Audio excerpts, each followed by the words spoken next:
The Council's chambers buzzed with interspecies tension. Over a dozen sentient races, each representing a slice of the galactic hierarchy, sat behind shimmering projection veils. Holographic star charts pulsed with red markers over Sol System, the human planet, Earth. Reports from scouts, informants, and listening satellites conflicted wildly. Some said the planet was still tribal. Others claimed interstellar travel was imminent. A few, silenced quickly, spoke of anomalies beyond comprehension. Counselor Vrex of the Vern Dominion leaned forward, his voice slicing through the layered translations. We need confirmation. Data. Physical verification. Not stories. Ambassador Retell, a Suravion covered in iridescent chitin, waved a tentacle. The humans are unpredictable. Their neurological architecture lacks order. A species driven by chaos. Exactly why we must act now, Vrex said, before they spiral into another technology phase, before they become something worse. There was no consensus, but the vote passed. A human would be taken, isolated, examined. She was chosen for her insignificance. Eva Miller, civilian, no military background, no political ties. A solitary life in a mountain town near Earth's northern hemisphere. She hiked often, lived simply. Her digital footprint was minimal, perfect. They took her at twilight. Unseen drones swept the area, silencing electronics. A single needle into the neck rendered her unconscious. She was extracted, body temperature maintained, transported through atmosphere and orbit, across a wormhole corridor, and deposited into a containment cell aboard Station Cherik 7. Eva woke up without panic. She observed. 2 walls were metallic, 1 transparent. The ceiling emitted diffuse blue light. No visible camera, yet she knew she was being watched. She sat in the center, cross-legged, breathing steadily. First contact was indirect. A synthesized voice offered water. She didn't respond. The second day, they introduced an image, Earth from orbit. She studied it, eyes lingering on the cloud cover. On the third day, she spoke. You took me. The voice replied, You are not under harm. She tilted her head. You are. Observation logs noted her response. Analysts dismissed it as deflection. The first biological scan triggered internal alerts. Her brainwave activity was 300% above baseline for humans. Her adrenal levels flatlined, not low, not high, non-existent. She exhibited no stress reaction. An alien linguist, Gerald the Draft, attempted direct interaction in English. Eva watched him like a biologist watches lab rats. When he asked her name, she didn't answer. When he asked her what she wanted, she said, "You'll wish you never needed to know." Days passed. Psychological profiling stalled. She displayed no predictable emotional cycles. No signs of aggression, depression, confusion, or adaptation stress. She ate when given food, drank water, but never slept under observation. Her metabolism should have crashed. It didn't. One technician swore she moved when the cameras blinked. Short latency glitches during data transfers. When logs were reviewed, frames were missing, not corrupted, gone. Another tried to map her genetic structure. It returned errors. Her genome was perfectly human, but her telomere structures were ageless. Mitochondrial decay 0. Not slowed, absent. Counselor Vrex dismissed the anomalies. She is a fluke, an outlier. Examine her until we find the edge. On day 9, she began learning the common galactic language. They didn't teach her. She asked for writing material. Denied. She used water on the metallic floor to begin drawing symbols. Advanced glyphs matching no known system. They wiped them. She drew new ones. Attempts to isolate her brain functions through passive scan caused blackouts on Deck 4. A containment engineer suffered sudden cardiac arrest during proximity maintenance. When revived, he described seeing endless black voids filled with static voices whispering in a dead language. She sat in her cell, said nothing, watched everything. The council sent a senior empath, a Luraxian known for decoding interspecies emotional layers. The moment she entered the observation room, she collapsed, bleeding from her sensory orifices. Her last words before neural shutdown were, "There's no mind, only weight, a gravity of intention." They still called Eva woman, still called her human. On the 12th day, power across Station Cherok. 7 faltered. Systems rebooted in random sequences. Life support inverted CO2 balance for 6 minutes. Nobody died, but every plant in the biosphere withered. She smiled for the first time. A theoretical xenopsychologist hypothesized she was psychic. Another insisted she had nanotechnology.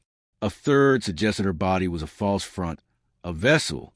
Arguments flared. Evacuation was discussed and rejected. Vrex ordered an invasive scan. The med tech assigned the task never reached the chamber. Found wandering in a state of fugue, muttering the same line. "We are echoes of their beginning." Vrex ordered her restrained. Security systems refused the command. Every interface redirected to one phrase. "We warned you." Across the galaxy, unrelated Council satellites picked up minor gravitational anomalies. Minor, but patterned.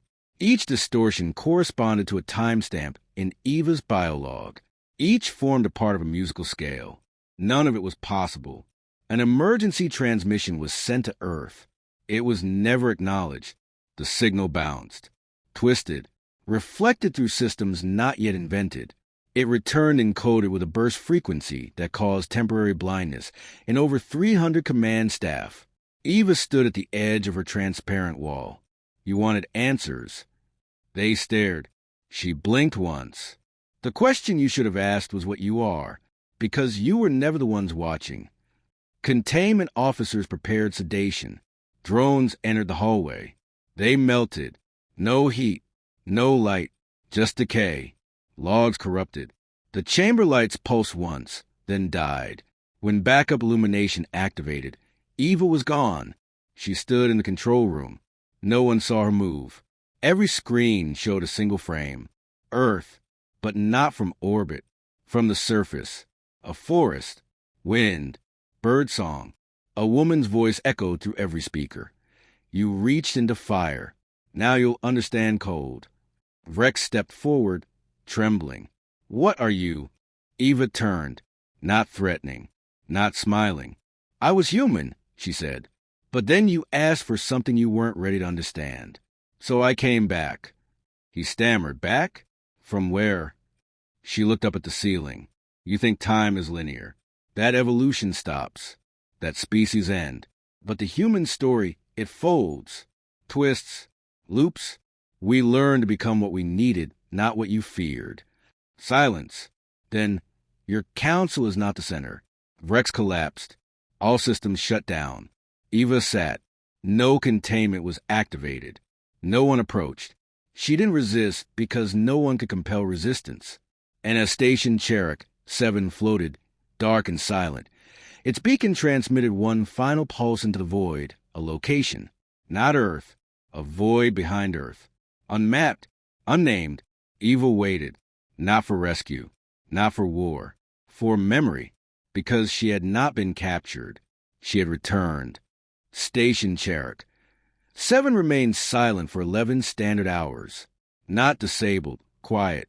Observational beacons stopped transmitting. No distress signals.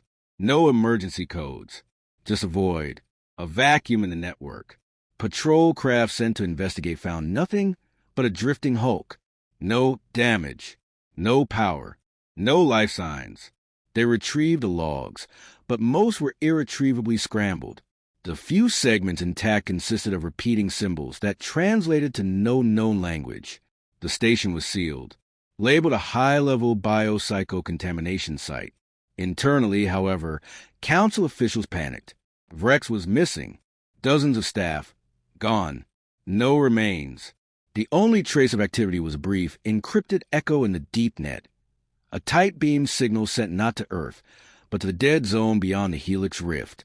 Only one species had ever mapped it, and they had vanished 2 epochs prior. The Council issued silence orders. Access to human-related files was locked under Level 9 clearance. All probes near Sol were redirected. The official stance: humans were not to be engaged further. But some members of the Council refused to let it go. To them, Eva's presence, her power, implied a threat, one that could grow. So they activated a contingency protocol.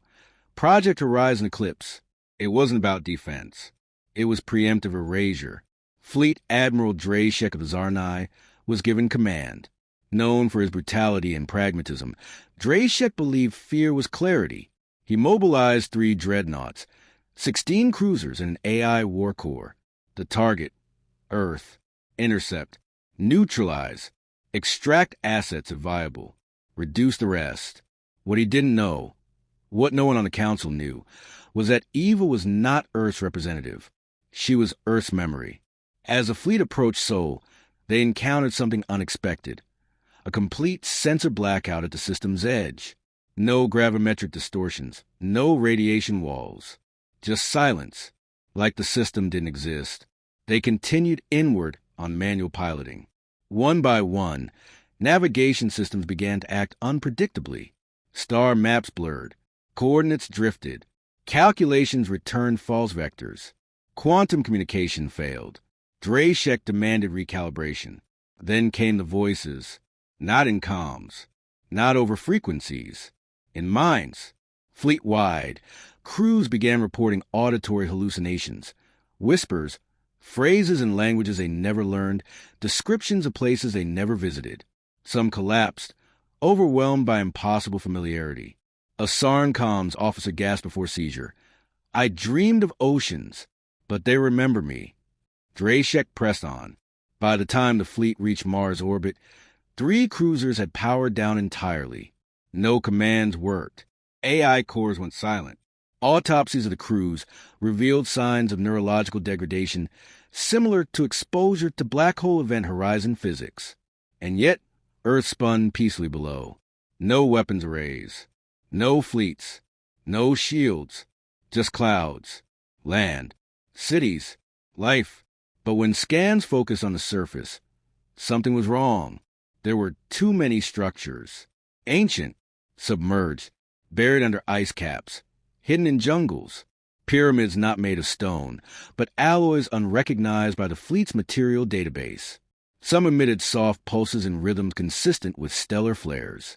One pulse matched a millisecond signature from the center of the galaxy. Then they saw the obelisks.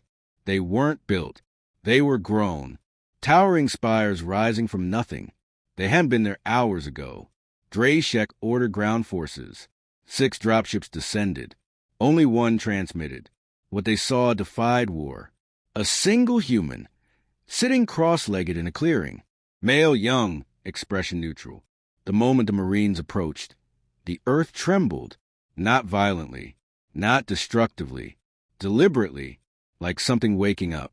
The Marines froze as their weapons dissolved in their hands. Not exploded, turned to sand. The human stood. His voice echoed across audio and neural channels. You learn nothing. He raised a hand. The ship in orbit above him cracked. Not from impact, not from energy. From disassembly. Molecule by molecule. Pulled apart gently, like a puzzle undone. Drashek screamed orders. Fire. Withdraw. Burn the planet. No systems responded. The entire fleet began to sink. Gravity inverted. Not a pull, an invitation. One by one, the ships faded. Not destroyed. Removed. Elsewhere in the galaxy, archives began blinking. Records of Earth corrupted. Files tagged humanity failed to open.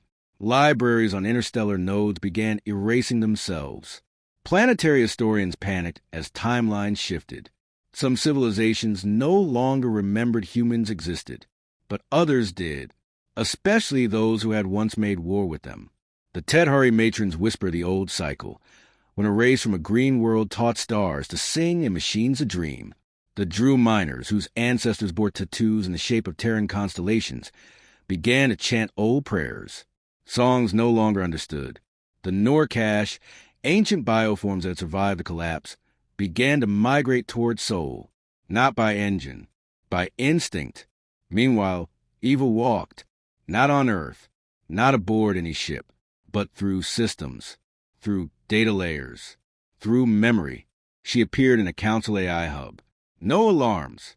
She placed her hand on a console and whispered a word. Forget. The entire sector's archives blinked once, then turned to static. She moved to a border world library. There, she whispered, "Remember?" And forgotten records bloomed.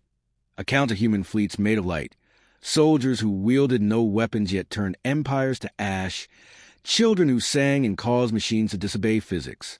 The council met in secret. A fragment of them. They still didn't understand. Still thought in terms of war, control, leverage. They labeled Eva a vector, a biological anomaly, a walking virus of cognition. They sent assassins, AI ghosts, viral drones, mind killers. None arrived, because none existed anymore. Wherever Eva stepped, systems unraveled, not in chaos, in reverse, backward, until only the truth remained. She did not represent power. She was its remnant. One counselor, ancient even by their standards, understood too late. He accessed forbidden texts, relics from the age before empires. He wept. "They're not rising," he said. "They're returning." Back on Earth, nothing changed. Humans farmed, built, argued, laughed. They didn't know a fleet had come. Didn't know it had been undone. Didn't see the weapons and horrors stacked in orbit, because none had activated. Eva hadn't needed them to, because humanity didn't defend Earth with weapons. Earth was a weapon, and the moment the Council touched Eva, Earth remembered. Every tree, every particle, every mountain and microbe. The truth was simple. Humans had once left the stars, not because they were weak, because the stars begged them to go. Now they were waking, and all the galaxy could do was listen. The remains of the Galactic Council convened in the hidden vaults of Nirak Prime, a planet buried beneath layers of signal scramblers, decoy satellites, and quantum encryption fields. Only 19 members of the original Council were left. The rest had vanished, some silently, others in flashes of system-wide collapse. The surviving delegates tried to maintain the illusion of authority. But even among themselves, they whispered of Eva like she was not a person, but a countdown. A moment approaching. No communication reached Earth. No probe returned. Entire networks rerouted themselves away from Sol like infected arteries. The system had become a null space. Anything sent there, ships, signals, questions, simply ceased to exist. The Council tried to regroup. They attempted new alliances, pulling in warlike species, synthetics, memory-stable minds from beyond known space. They offered bounties, data access, ancient relics for anyone who could contain, detain, or even find Eva again. No one returned. But reports started emerging elsewhere. Eva walking through long-forgotten ruins on long-dead planets. Entire vaults opening at her presence. Obelisks rising on uncolonized moons. The Council misunderstood what they had triggered. They thought they had captured a human. In truth, they had awakened a civilization that never truly slept. Galactic infrastructure began to malfunction, not due to sabotage, but irrelevance. Trade hubs lost traffic. Gateways closed themselves. Entire species began experiencing collective dreams, memories of Earth, of people they never met. The dreams were not metaphor. They were recordings, stored in places even the Council had no access to. A mineral world in Sector 12C erupted overnight with forests bearing Terran DNA. Machines built to last millennia began failing at the presence of a human footprint.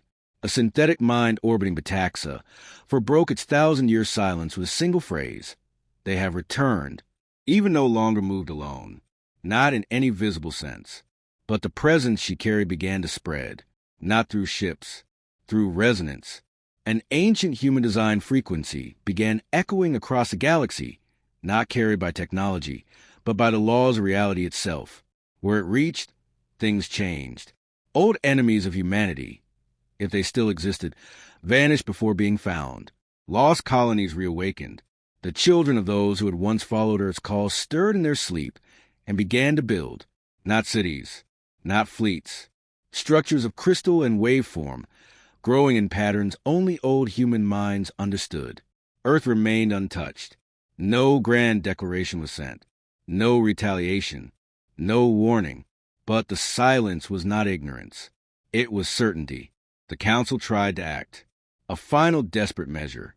They gathered every quantum core, every cognition engine, every pre-sapient war system still loyal. They did not launch an attack. They launched a rewrite, a plan to reboot the galactic plane itself, to scrub the remnants of humanity from the underlying information lattice of the stars, to erase the memory of Earth from reality. The activation failed because the code didn't execute, because someone had already written a higher-level command. The system returned one line: request denied, root access and use. It was signed with an identifier, EVA. They had believed the Council was the center of civilization. But civilization had never been a structure. It had been a story, and the humans were its authors. Planets across the galaxy began to shift, not physically, conceptually. Laws of physics realigned in subtle, impossible ways. Worlds where light bent backwards. Places where time ran differently depending on the spoken language. Places where thought alone shaped terrain. These weren't anomalies. These were memories. Earth had not just colonized planets. It had seeded paradigms. And they were blooming again. A few species knelt in reverence. Others screamed in defiance. Some ran, but nowhere was beyond reach. Even the concept of distance had become mutable. On Chactal 9, a world that had remained hidden from every known map, ancient shrines glowed with Terran symbols. On Clar Station, a former smuggler hub, a merchant opened a locked vault handed down for 30 generations. Inside, a single stone with engraved words, "You are not forgotten." In the Council vault, the surviving members witnessed their archives dissolve. Not destroyed, translated, converted into forms they could no longer understand.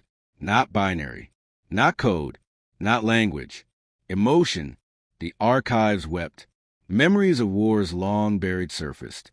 Names of human scientists, soldiers, farmers, poets, none famous, none mighty, began appearing in data streams, not as intrusions, as acknowledgments. The universe was remembering its architects. Eva entered the vault, not in person, in inevitability. The Council tried to speak, not to plead, to understand. Why? One asked, voice trembling. Why now? Why reveal yourselves? Eva answered, not with voice, but through the systems themselves, across every listening mind. We didn't reveal. You uncovered. We never left. You stopped looking. A pause echoed across star systems. We warned the stars before. We asked to be forgotten. You refused. Another counselor, barely able to hold form, managed to whisper, "What are you?" Eva responded, simply, "Human." At once, every active human descended across the galaxy, those who had never even heard of Earth, felt something shift inside them. Memory not taught, identity not trained, recognition without context. They began to act, not in violence, in restoration. Languages long lost were spoken again. Technology not based on computation, but cooperation reappeared. Entire cultures accelerated, not by conquest, but by resonance with their own forgotten roots. The Council fractured. Some tried to flee, only to find the galaxy no longer navigable, not because they were trapped, but because they no longer belonged. Others surrendered, not out of fear, but because resistance was meaningless. Eva did not deliver judgment. She didn't need to. The galaxy judged itself. On worlds where humans had been betrayed, nature reclaimed cities. Artificial minds there began asking questions in Terran syntax. Statues fell not from destruction, but because history corrected itself. Where humans had shown mercy, the stars brightened. In subtle shifts, constellations aligned with Terran myths. Not a warning, a remembrance. Earth sent no fleets, no emissaries. It remained quiet. But every species, every government, every mind that remained knew Earth no longer needed to speak. Its presence had become the default. And in time, all civilization adjusted. Trade routes reformed, not around the Council's core worlds, but around Terran beacons. Laws shifted, subtly echoing human principles, some so old they've been forgotten even by Earth itself. Schools reopened under new names, but taught old truths about creativity, Resilience, madness, love, fury. Fear turned to reverence. Reverence turned to curiosity. The last official act of the Council was not a war declaration, nor surrender. It was an invitation addressed to Earth, unanswered, because Earth no longer needed to answer. Those who had walked away had returned, not as conquerors, as reminders. Eva stood alone again, somewhere between systems beyond mass and time, not because she had fled, because her work was done. Humanity had not just awakened, it had been acknowledged, and the galaxy would never forget again.